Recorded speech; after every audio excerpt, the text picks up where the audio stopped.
Je voudrais revenir sur le temps que vous devez consacrer dans l'émission du salarié compétent. Vous l'avez bien compris, ça n'est en aucun cas un salarié à temps complet, hein, qui vient en sus de l'activité, parce que sinon, ça serait pour les petites entreprises un handicap très fort. Donc il faut l'adapter, ce temps de mission, en fonction du contexte de l'entreprise, en fonction des spécificités ou des risques rencontrés dans cette entreprise.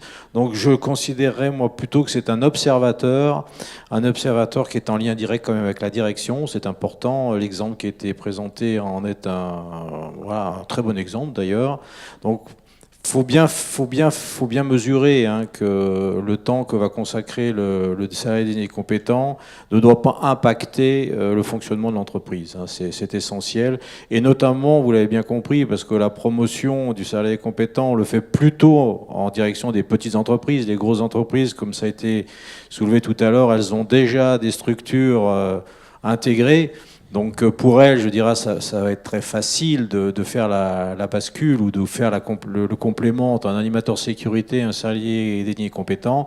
Pour les petites structures, parce que ça touche toutes les structures, y compris de 1 ou 2 salariés, il y a déjà des complexités fortes pour désigner la personne, pour la former et ensuite pour l'intégrer dans le cadre normal de la gestion d'une entreprise. Voilà. Vous l'avez bien compris, l'important, c'est de désigner le salarié compétent. La deuxième étape, c'est de le former. Alors là, effectivement, ça peut poser un certain nombre de problèmes pour les petites entreprises, parce que, comme on vous l'a bien explicité, il faut 3 jours de formation. Ces 3 jours de formation, ça a un coût, hein. Donc, la négociation avec les organismes de formation, c'est une chose, mais in fine, ça représente quand même un petit investissement financier qui est plus facilement absorbable par les plus grandes entreprises que par les plus petites. Mais je pense qu'en termes de retour d'investissement, cette formation aura de réels effets. Donc ça, c'est la deuxième étape.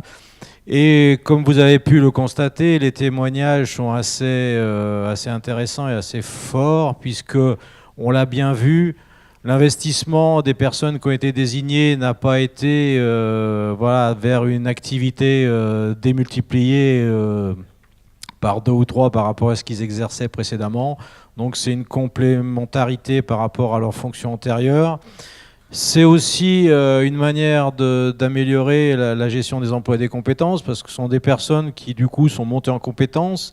Et c'est intéressant dans une entreprise, notamment dans une PME, d'avoir des ressources avec des compétences améliorées.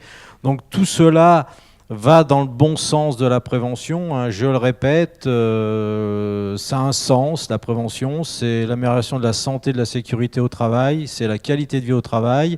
Et si ces quelques derniers mots sont ceux que vous retiendrez de cette manifestation, c'est pour nous une réussite.